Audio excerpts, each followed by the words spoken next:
Bien-aimés dans le Seigneur, je vous salue au nom de notre Seigneur Jésus-Christ.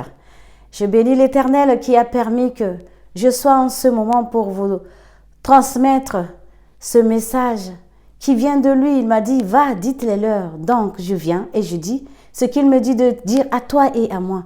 Bien-aimé, sois béni. Reçois le message du Seigneur, qu'elle vient faire ce pourquoi tu as pris ton temps pour regarder au nom de Jésus. Et que cela soit bénéfique pour toi, pour ton avenir, pour ton futur, pour ton monde spirituel et pour ta vie au-delà, après ta rencontre avec Jésus. Le Seigneur m'a dit, ma fille, va, dites-les-leur, qui suis-je pour eux? Et pose-leur la question. Quelle est leur approche par rapport à moi? Qui suis-je pour eux? Comment est-ce qu'ils m'approchent? Et quand ils s'approchent de moi, qu'est-ce qu'ils attendent?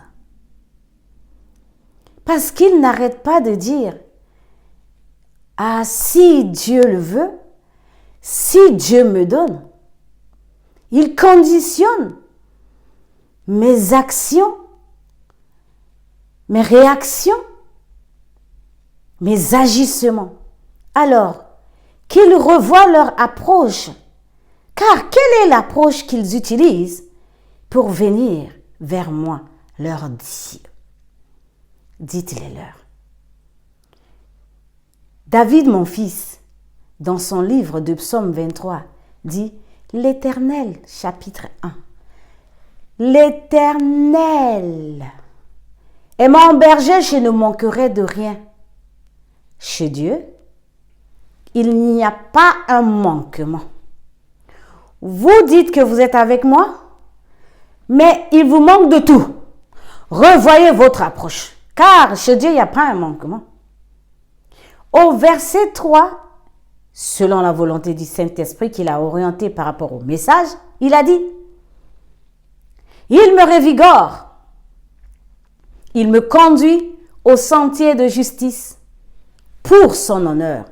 3 choses. Dieu nous revigore. Bien-aimés dans le Seigneur a dit, demande-leur qui les revigore. Peut-être c'est leur complément alimentaire, leurs médicaments et tout ce qu'ils prennent qui leur donne de l'énergie. Et il dit que c'est moi qui les revigore.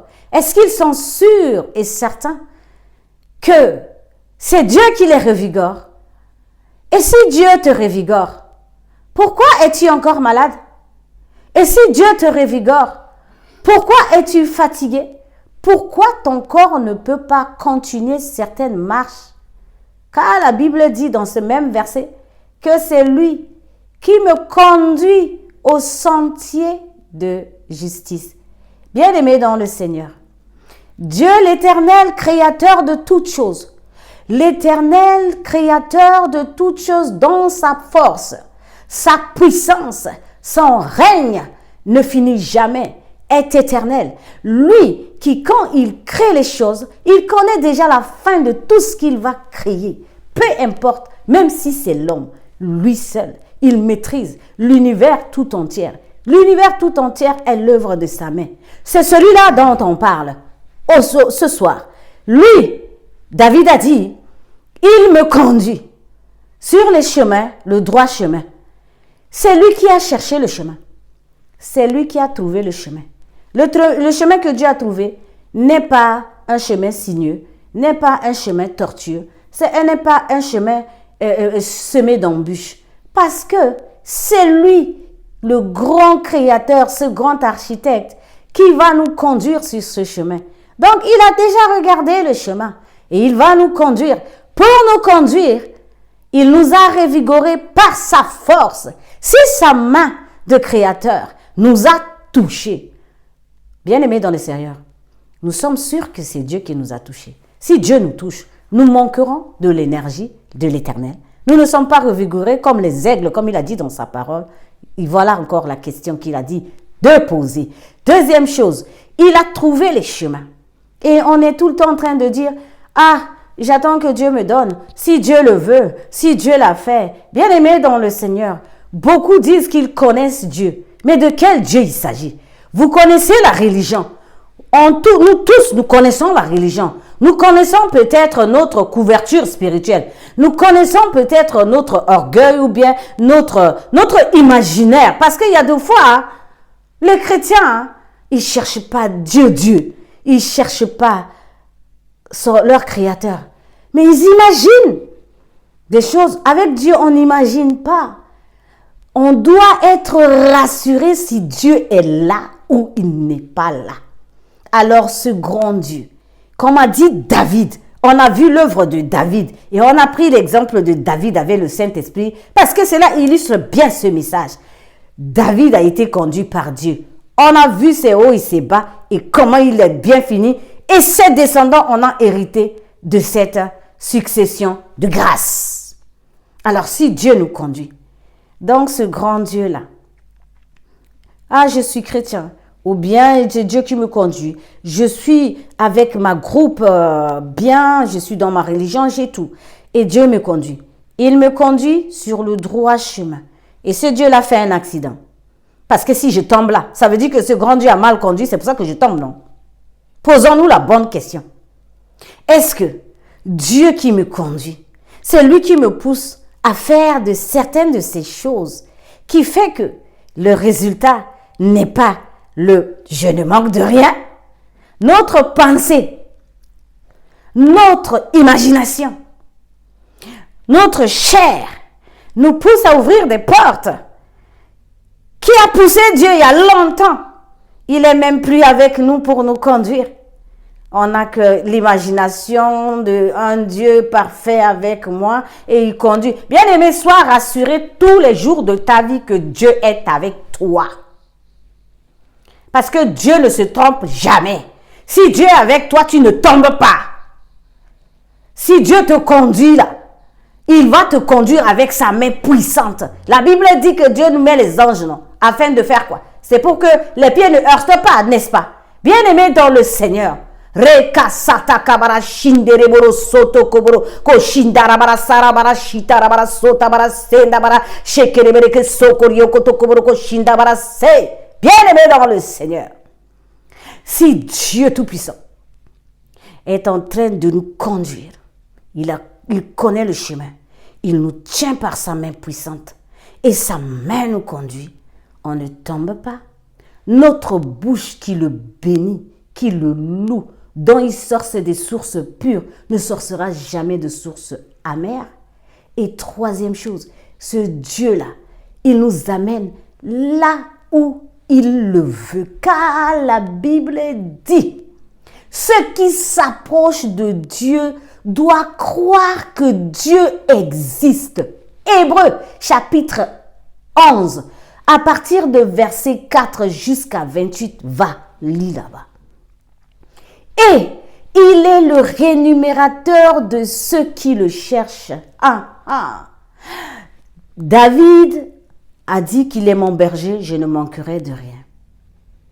Ceux qui s'approchent de l'Éternel doivent croire qu'il existe, pas par la pensée, mais par la foi. Et on obtient par la foi. Si on se réfère au livre de Enoch qui parle de 10 cieux et qu'on se réfère avec la vision de Paul qui parle des 3 cieux, bien aimés dans le Seigneur, il y a toujours de batailles spirituelles. Mais tous les hommes qui ont la foi avec l'Éternel, ils obtiennent tout par la foi. Papa Abraham a quitté par la foi et il a retrouvé Canaan. Abel a offert à l'Éternel par la foi le bon veau, le bon agneau. Et quand son frère même jaloux de ça l'a tué, son âme même continue à parler devant l'Éternel. Maman Sarah a eu son enfant par la foi. Le mur de Jéricho est tombé par la foi. Quand on lit bien la Bible, c'est par la foi. Ce n'est pas par la connaissance religieuse, par les actes stratégiques religieuses, par les attirances, ça et là. Bien-aimé, au quotidien, souviens-toi, est-ce que Dieu est avec moi? Je ne l'ai pas changé par ma pensée. Je ne l'ai pas changé par l'envie. Je ne l'ai pas changé par autre chose que sa présence. Il a dit, demande-leur, si c'est moi qui le conduis, pourquoi autant de tumulte dans le monde? Pourquoi autant d'accusations? Pourquoi autant de jugements? Parce que quand Dieu conduit, il va mettre en péril tout le royaume dont il est le créateur tout entier. Les anges, les êtres célestes puissants le regardent. Il fait l'accident avec les petits humains sur la terre. C'est ça? Non, bien-aimés dans le Seigneur. Le Seigneur nous demande de revoir notre approche avec lui. En revoyant notre approche avec lui, en tenant compte de la parole qui vient dans la Bible, cette parole est notre lumière. La parole de Dieu nous parle de David dans le livre de Psaume 23. Et celui qui doute est comme un fleuve qui vacille. Il ne reçoit rien de Dieu. Bien-aimé dans le Seigneur, quand on va à Dieu, on doit être rassuré qu'il est le rémunérateur de ceux qui le cherchent. Est-ce que ce que je vais demander à Dieu, est-ce que c'est en commun accord? Est-ce que ça fait partie des rémunérations que lui-même il a énumérées pour moi? Et si ce n'est pas ce qu'il a énuméré pour moi, c'est sans mes yeux qui regardent la chair, les envies et tout ça. Et je demande à Dieu, même s'il est avec moi déjà, je sais qu'il est avec moi, il ne me donne pas.